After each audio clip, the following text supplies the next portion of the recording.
Good morning दोस्तों।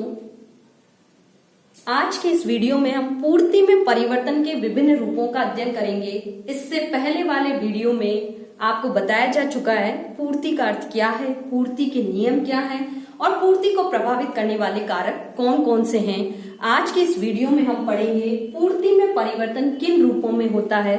इससे पहले हम पढ़ चुके हैं मांग में परिवर्तन के कौन कौन से रूप हैं। मांग वाले चैप्टर में यदि आपको पता है मांग में परिवर्तन के दो रूप आपको बताए गए, मांग विस्तार और संकुचन के रूप में, और दूसरा था मांग वृद्धि और कमी के रूप में। जब मांग वृद्धि और कमी होती है तो उपभोक्ता दूसरे मांग वक्र पर शिफ्ट हो जाता है, और जब एक ही मांग वक्र पर संचलित होता है तब हम उसको विस्तार और संकुचन का नाम देते हैं। तो पूर्ति में भी परिवर्तन, पूर्ति में परिवर्तन के भी हमको पूर्ति में परिवर्तन के दो रूप है, परिवर्तन के दो रूप है।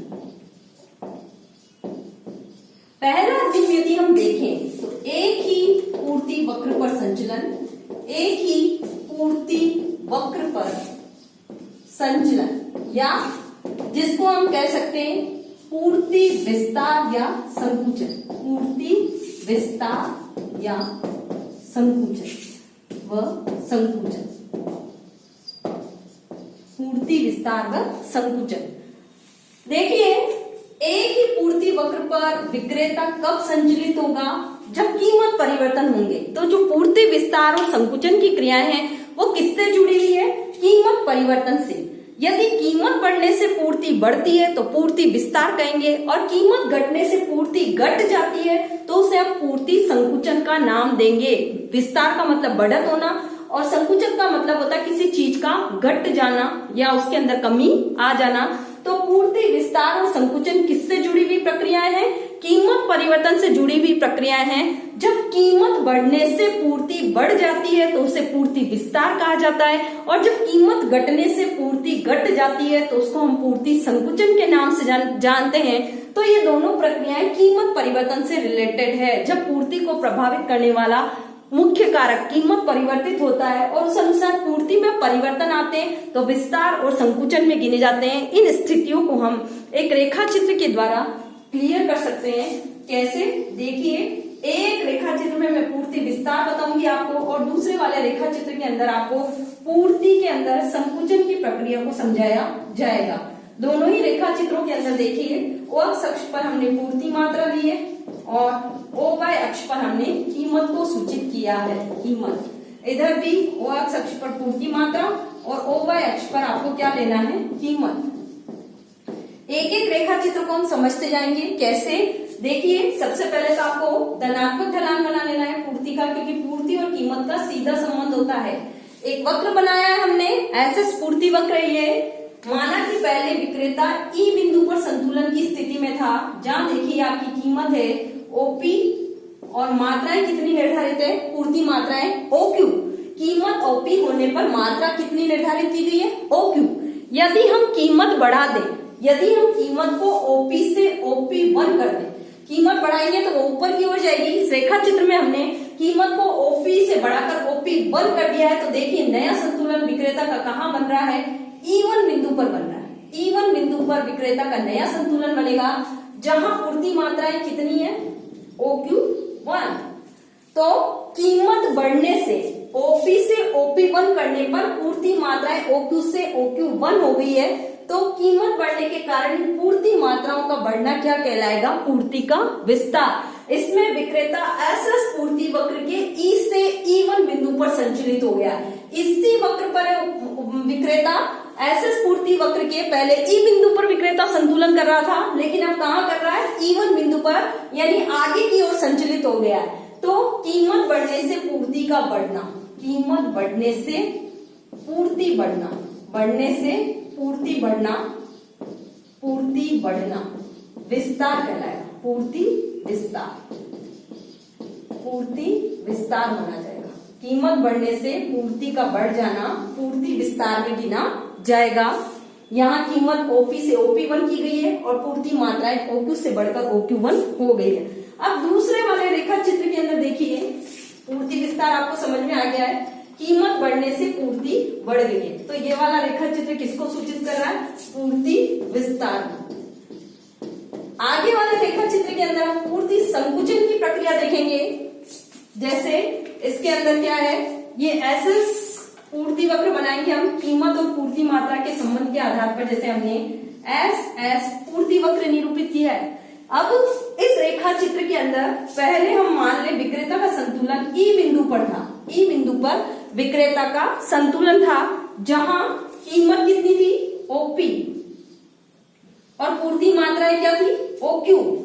यदि हम कीमत को गिरा दें, कीमत को ओपी से नीचे कर दें, गिराना यानी कम करना, ओपी से हमने क्या कर दिया, OP1 कर दिया, तो विक्रेता का नया संतुलन देखिए अब यहां बनेगा E1 बिंदु पर। पहले E बिंदु पर था, अब E1 पर हो रहा है, और नई पूर्ति मात्राएं कितनी आ रही है हमारे पास, OQ1। कीमत घटाने से हमारी पूर्ति भी घट गई है। पहले कितनी थी, OQ थी, अब घटकर OQ1 रह गई है। तो ये वाली प्रक्रिया क्या कहलाएगी, पूर्ति संकुचन।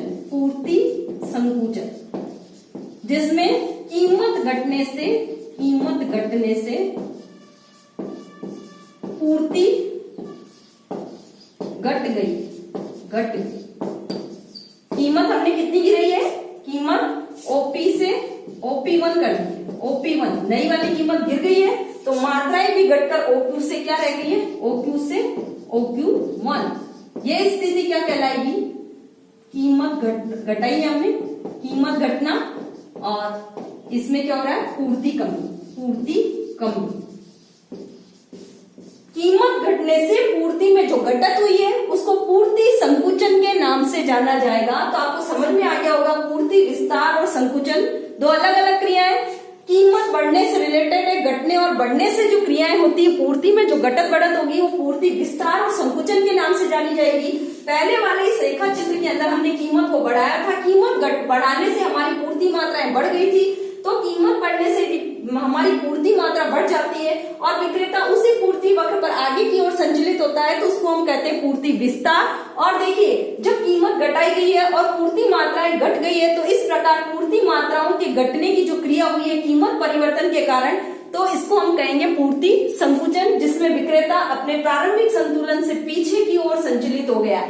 जब पूर्ति विस्तार और संकुचन की क्रियाएं होती है, तो विक्रेता उसी पूर्ति वक्र पर आगे पीछे संचलित हो जाता है, उसे नए पूर्ति वक्र पर कोई शिफ्टिंग नहीं मिलती। तो पूर्ति विस्तार और संकुचन बिल्कुल मांग विस्तार और संकुचन की भांति है। मांग विस्तार और संकुचन में भी कीमत परिवर्तन से मांग में परिवर्तन हुए थे, इसमें भी कीमत परिवर्तन से पूर्ति बदली है। तो कीमत परिवर्तन से यदि पूर्ति की स्थितियां बदलती है, तो उसको हम पूर्ति विस्तार और संकुचन के नाम से जानते हैं। तो ये पूर्ति में परिवर्तन का पहला रूप है, जिसमें विक्रेता एक ही वक्र पर आगे पीछे संचलित हो जाता है।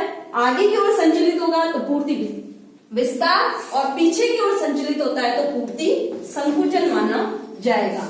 नेक्स्ट जो पूर्ति में परिवर्तन का रूप है, वो है पूर्ति में वृद्धि व कमी, या पूर्ति वक्र की शिफ्टिंग होगी सेकेंड वाले रूप में। पहला वाला रूप एक ही पूर्ति वक्र पर संचलन के रूप में था, उसमें कोई नए वक्र में शिफ्टिंग नहीं हुई थी। अब इसी का दूसरा रूप यदि हम देखें तो वो होगा पूर्ति वृद्धि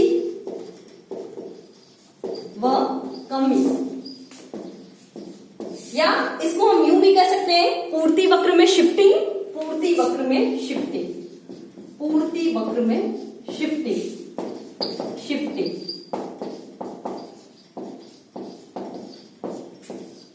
इसमें क्या होगा, पूर्ति वृद्धि और कमी, विस्तार और संकुचन तो कीमत बदलने से संबंधित है, लेकिन पूर्ति वृद्धि और कमी, इसमें कीमत परिवर्तन का कोई रोल नहीं होता। इसमें कीमत बिल्कुल भी परिवर्तित नहीं होगी, कीमत वही रहे फिर भी पूर्ति बदल सकती है। क्यों? जैसे हम कहें विक्रेता की यदि लागत बदल रही है, यदि वो उन्नत टेक्नोलॉजियों का इस्तेमाल कर रहा है, यदि उसने उत्पादन में लेने वाले जो साधन है उनकी कीमतें कम चुकाई है या उनको कम कीमत दे रहा है, तो उसका उत्पादन अधिक होगा और लागतें कम होने के कारण वो अधिक मात्रा में बाजार में पूर्ति लाएगा। तो पूर्ति को प्रभावित करने वाले जब अन्य कारक सक्रिय हो जाते हैं और पूर्ति के अंदर कीमत परिवर्तन के फलस्वरूप भी यदि परिवर्तन आते हैं, तो उसको हम पूर्ति वृद्धि और कमी के नाम से जानते हैं। तो मुख्य बात क्या है, इसमें कीमत स्थिर रहेगी फिर भी पूर्ति बदल जाएगी। कीमत स्थिरता के फलस्वरूप यदि पूर्ति कम ज्यादा होती है तो उसको हम पूर्ति में वृद्धि और कमी में गिनते हैं। इसके अंदर विक्रेता उसी वक्र पर आगे पीछे संचलित नहीं होता, इसके अंदर विक्रेता को नया पूर्ति वक्र मिल जाता है। तो पूर्ति वृद्धि और कमी की जो क्रियाएं उनको भी हम रेखा चित्रों द्वारा क्लियर कर सकते हैं। कैसे, देखिए पहले वाले रेखा चित्र में ओ एक्स अक्ष पर हमने पूर्ति मात्रा दर्शाई है, पूर्ति मात्रा, ओ वाई अक्ष पर हमने कीमत को लिया है। पूर्ति और कीमत का सीधा और धनात्मक संबंध होता है, इसीलिए आपको धनात्मक ढलान वाला एक एसएस पूर्ति वक्र निरूपित करना है। ये एसएस माना कि पहले वाली कीमत जो हमारी क्या थी, ओपी, इससे विक्रेता ई बिंदु पर संतुलन में है और ओ क्यू पूर्ति मात्राओं का निर्धारण होता है। मतलब यदि किसी वस्तु की कीमत ओपी है तो विक्रेता उसकी ओ क्यू मात्राएं बाजार में लेकर आता है। यदि कीमत यही रहे, कीमत में कोई बदलाव ना आए और पूर्ति बढ़ जाए, तो अब देखिए यदि हम इसी वक्र पर आगे पीछे संचलित होंगे तो हमारी कीमत भी बदल जाएगी। आप ध्यान रखिए, यहाँ संतुलन करें, यहाँ करें, यहाँ करें या यहाँ करें, आपकी आगे पीछे आने पर तो कीमत परिवर्तित हो जाएगी। बिना कीमत परिवर्तित किए आपको यदि संचलित होना है आगे पीछे तो आपका पूर्ति वक्र नया बनेगा। देखिए हमने ऐसा S1 S1 के रूप में नया पूर्ति वक्र बनाया है, S1 S1। यदि कीमत में वही रखूं और पूर्ति को बढ़ा लूं तो मैं नए पूर्ति वक्र S1 S1 के इवन बिंदु पर शिफ्टिंग में आ रही हूँ। इवन बिंदु पर संतुलन करूंगी, जहां S1 S1 के रूप में इवन बिंदु पर मेरा संतुलन होगा और पूर्ति कितनी आ रही है, OQ1। तो कीमत किस पर स्थिर है, OP पर। कीमत किस पर स्थिर है, OP पर कीमत स्थिर है, कीमत स्थिर है। और पूर्ति मात्राएं OQ से OQ1 हो गई, OQ1 बढ़ गई है, तो ये क्रिया क्या कहलाएगी, पूर्ति वृद्धि। ये जो सिचुएशन है ये किसके नाम से जानी जाएगी, पूर्ति वृद्धि के नाम से। मतलब कीमत समान रहे फिर भी पूर्ति यदि बढ़ जाए, पूर्ति को प्रभावित करने वाले अन्य कारकों से यदि पूर्ति बढ़ जाती है तो उसको हम पूर्ति वृद्धि के नाम से जानते हैं। इस रेखा चित्र में पूर्ति का OQ से OQ1 हो जाना, ये QQ1 की जो बढ़त है वो पूर्ति वृद्धि कहलाएगी। नेक्स्ट, इसी का जो दूसरा रूप है पूर्ति कमी। पूर्ति कमी कैसे होगी, उल्टा, इसके अंदर हम आगे दाईं ओर संचलित हुए थे नए पूर्ति वक्र पर। पूर्ति में जब कमी आएगी तो हम बाईं ओर नए पूर्ति वक्र पर संचलित हो जाएंगे। पूर्ति कमी कब होगी, देखिए OX अक्ष पर वही हमने पूर्ति मात्रा को लिया है, पूर्ति मात्रा, और OY अक्ष पर हमने कीमत निर्धारित की है। आपको कीमत और पूर्ति के धनात्मक संबंध के आधार पर ऐसा एक पूर्ति वक्र निरूपित करना है। हमने मान लिया कि हम पहले इसके ई बिंदु पर, ये ई बिंदु पर संतुलन कर रहे थे, जहां देखिए हमारी मात्राएं कितनी निर्धारित है, OQ, और कीमत स्तर तब क्या था, OP। अब देखिए कीमत यदि वही रहे, कीमत यदि वही रखूं मैं OP, और पूर्ति में यदि मुझे कमी बतानी है तो आपको पीछे की ओर जाना है, पीछे की ओर जाएंगे, क्योंकि आगे की ओर जाएंगे तो हर लाइन पर आपको पूर्ति वृद्धि मिलेगी।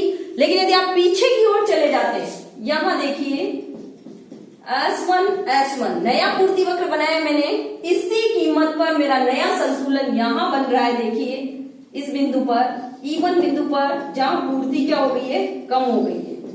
नई वाली पूर्ति को मैंने डैश वाली रेखा से दर्शाया है। जब कीमत वही रहे, कीमत OP पर स्थिर है, फिर भी पूर्ति OQ से घटकर OQ1 रह गई है, तो ये स्थिति पूर्ति में कमी के नाम से जानी जाएगी। कीमत OP पर स्थिर है, इसमें कीमत OP पर स्थिर, OP पर स्थिर, और पूर्ति OQ से घटकर OQ1 हो गई। तो ये स्थिति क्या कहलाएगी, पूर्ति में कमी को सूचित करेगी। मतलब हमारी पूर्ति में जब कमी आती है तो कीमत वही रहती है, लेकिन पूर्ति को प्रभावित करने वाले अन्य तत्व सक्रिय हो जाते हैं, और यदि किसी कारणवश पूर्ति घट जाती है तो उसको हम, जो घटत होगी उसको पूर्ति में कमी के नाम से जानते हैं। तो पूर्ति में परिवर्तन के दो रूप हमने देखे, जिसमें पूर्ति वृद्धि और कमी होती है तो विक्रेता नए पूर्ति वक्र पर शिफ्टिंग कर लेगा। परीक्षा में प्रश्न भी आ जाता है, पूर्ति में शिफ्टिंग को समझाइए, तो आपको पूर्ति वृद्धि और कमी से रिलेटेड रेखा चित्र बनाकर इनको क्लियर करना होता है। और यदि आपको कहा जाए कि पूर्ति विस्तार और संकुचन बताइए, तो आपको क्या करना है, पूर्ति विस्तार और संकुचन में एक ही पूर्ति वक्र पर विक्रेता को आगे पीछे संचलित करके पूर्ति में जो बढ़त और घटत की क्रियाएं हैं वो आपको समझानी होती है। मुख्य अंतर यही है, पूर्ति वृद्धि और कमी में कीमत परिवर्तन नहीं होता, जबकि विस्तार और संकुचन की क्रियाएं कीमत परिवर्तन से रिलेटेड होती है। जब पूर्ति वृद्धि और कमी होती है तो विक्रेता नए पूर्ति वक्र पर शिफ्ट हो जाएगा, जबकि पूर्ति विस्तार और संकुचन में विक्रेता एक ही पूर्ति वक्र पर आगे पीछे की ओर संचलित होता है, उसे नया पूर्ति वक्र नहीं मिलेगा। तो पूर्ति में परिवर्तन के दो रूपों का हमने अध्ययन किया। इसी से जुड़ा हुआ एक और टॉपिक है, पूर्ति वक्र में शिफ्टिंग क्यों होती है या पूर्ति वृद्धि और कमी के क्या कारण है। तो अगला वाला जो हमारा टॉपिक है, पूर्ति वृद्धि और कमी के कारण या पूर्ति वक्र की शिफ्टिंग के क्या कारण है, पूर्ति वक्र में शिफ्टिंग क्यों होती है उसको हम समझने पहले पूर्ति वक्र की शिफ्टिंग के कारण, पूर्ति वक्र की शिफ्टिंग के कारण, शिफ्टिंग के कारण क्या कारण है जिसके कारण हमारा पूर्ति वक्र शिफ्ट हो जाता है या हमें नया पूर्ति वक्र मिलता है। उसमें सबसे पहले हम यदि कारण देखें तो टेक्नोलॉजी बदलने पर, पहला कारण है तकनीक बदलने पर, तकनीक बदलने पर। देखिए यदि हमारी टेक्नोलॉजी बदल जाए, टेक्नोलॉजी घटिया भी हो सकती है, बढ़िया भी हो सकती है। वैसे तो विक्रेता अधिक उन्नत टेक्नोलॉजियों का ही प्रयोग करते हैं। यदि हम तकनीक बदल दें, उन्नत टेक्नोलॉजी का प्रयोग कर रहे हैं, तो विक्रेता क्या करेगा, उसकी लागत कम आएगी और उसे उत्पादन अधिक मिलेगा, और उत्पादन अधिक मिलेगा तो बाजार में पूर्ति अधिक होगी। उन्नत टेक्नोलॉजी इस्तेमाल किए जाने पर या उन्नत तकनीकी या प्रौद्योगिकी का प्रयोग करने पर बाजार में पूर्ति अधिक होगी। और यदि विक्रेता घटिया तकनीक का प्रयोग करता है, घटिया टेक्नोलॉजी इस्तेमाल कर रहा है, तो बाजार में वस्तु की पूर्ति कम होगी। तो तकनीकी यदि बदल जाए तो बाजार में बिना कीमत परिवर्तन किए भी वस्तु की पूर्ति परिवर्तित हो सकती है। परंपरागत और घटिया तकनीकों का प्रयोग किए जाने पर बाजार में पूर्ति कम आएगी। उन्नत और अधिक अच्छी किस्म की तकनीकी और प्रौद्योगिकी प्रयोग में लेने पर बाजार में वस्तु की पूर्ति अधिक होगी। फिर देखिए साधन लागतें बदलने पर, साधन लागतें बदलने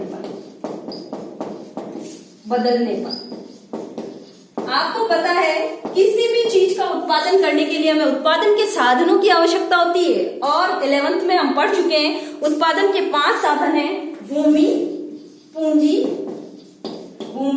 पूंजी, श्रम, साहस और प्रबंध, साहस व प्रबंध। ये उत्पादन के 5 साधन हम मानते। देखिए भूमि को यदि हम काम में ले रहे हैं उत्पादन के लिए तो आपको इसको लगान और किराया देना पड़ता है इसकी लागत के रूप में। साहसी को लाभ मिलता है, प्रबंध को वेतन मिलता है, पूंजी को यदि काम में लिया है तो उसको ब्याज चुकाना पड़ेगा, और यदि आपने श्रम को लगाया है तो उसको मजदूरी देनी पड़ेगी। कोई भी उत्पादन कार्य बिना उत्पादन के साधनों के संभव नहीं होता। और यदि आपने उत्पादन के साधन लगाए हैं तो उनको उनकी कीमत के रूप में उनकी लागत देनी होती है, जिसमें आपको बताया कि किस उत्पादन के साधन को क्या कीमत दी जाती है। यदि इनकी लागतें अधिक आती है, यदि ये सारी लागतें अधिक है तो विक्रेता की लागत बढ़ जाने के कारण वो क्या करेगा, उत्पादन कम करेगा। इनको चुकाई जाने वाली कीमतें अधिक है तो विक्रेता की लागतें बढ़ जाती है और वो बाजार में उत्पादन कम करता है और पूर्ति कम हो जाएगी। यदि इनकी कीमतें कम है, इन 5 साधनों की कीमतें यदि कम होती है तो विक्रेता की लागत कम आने के कारण वो उत्पादन अधिक करेगा और बाजार में वस्तु की पूर्ति अधिक आएगी। तो हम कह सकते हैं कि साधन लागतें बदलने पर भी पूर्ति वक्र की शिफ्टिंग होगी बिना कीमत परिवर्तन किए। यदि कीमत वही रहे, साधन लागतें बढ़ जाए तो बाजार में पूर्ति कम आएगी और विक्रेता पीछे बाईं ओर पूर्ति वक्र पर शिफ्ट हो जाएगा। और यदि साधन लागतें कम है तो बाजार में वस्तु की पूर्ति बढ़ने के कारण विक्रेता आगे की ओर अर्थात हम कहें दाईनी ओर नए पूर्ति वक्र पर उसकी शिफ्टिंग हो जाएगी। तो पूर्ति वृद्धि या कमी या पूर्ति वक्र में शिफ्टिंग के क्या कारण है, उसमें पहला कारण टेक्नोलॉजी बदलने पर और दूसरा साधन लागतें परिवर्तित करने के कारण हमारी पूर्ति परिवर्तित हो सकती है। तो ये थे पूर्ति में परिवर्तन के क्या रूप हैं और पूर्ति में परिवर्तन हमें कैसे कैसे देखने को मिलता है। यदि आपको कोई दिक्कत या परेशानी है तो आप मुझे कमेंट बॉक्स में लिख सकते हैं या मुझे फोन कर पूछ सकते हैं। अन्यथा धन्यवाद।